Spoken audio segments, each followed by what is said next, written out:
Prayer principle number 2. And when thou prayest, thou shalt not be as the hypocrites are, for they love to pray standing in the synagogues and in the corners of the streets, that they may be seen of men. Verily I say unto you, they have their reward. But thou, when thou prayest, enter into thy closet, and when thou hast shut thy door, pray to thy Father which is in secret, and thy Father which seeth in secret shall reward thee openly. But when ye pray, use not vain repetitions as the heathen do, for they think that they shall be heard for their much speaking. Be not ye therefore like unto them, for your Father knoweth what things ye have need of before ye ask him. So there are 3 points from this passage. First, don't pray for the reward of men, or in other words, the praise of men. This is pretense. Verse 5 said, And when thou prayest, thou shalt not be as the hypocrites are, for they love to pray standing in the synagogues and in the corners of the streets, that they may be seen of men. Verily I say unto you, they have their reward. The hypocrites prayed in public places where everyone could see them so that they could display their so-called piety. I'm sure these pious men would not have admitted this is what they were doing, and we need to be careful ourselves to examine our hearts when we pray. Are we praying for the praise of men? When we pray, are we praying because of our love for God and our desire to be connected to Him? Second, pray for relationship with God. This is personal. Verse 6 said, But thou, when thou prayest, enter into thy closet, and when thou hast shut thy door, pray to thy Father which is in secret, and thy Father which seeth in secret shall reward thee openly. Jesus taught us to pray in private places and to focus on talking personally to God, who is called our Father. He's not some distant deity far away from us. He's our Father.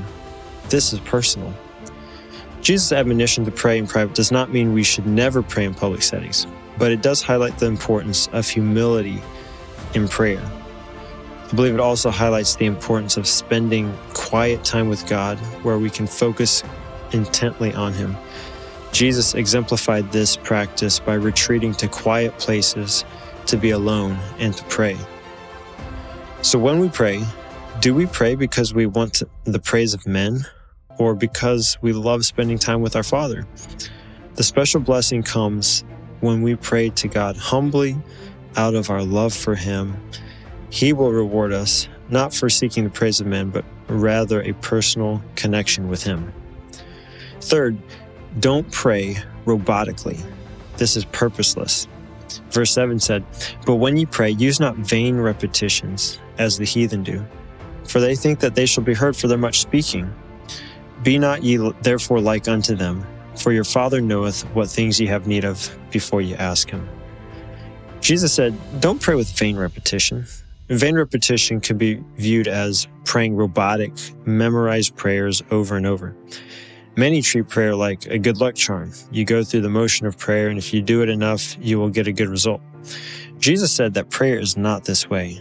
He said God does not need us to manipulate Him through endless repetition of memorized prayers muttered without any thought of what we're saying. God desires true, heartfelt prayers. Vain repetition could also be viewed as babbling on and on. Have you ever heard someone pray in flowery, verbose language? His prayer was really, really long, but said really, really nothing. He was just repeating himself in 10 different ways, trying to sound dignified. He said heaps, but never really said anything of substance.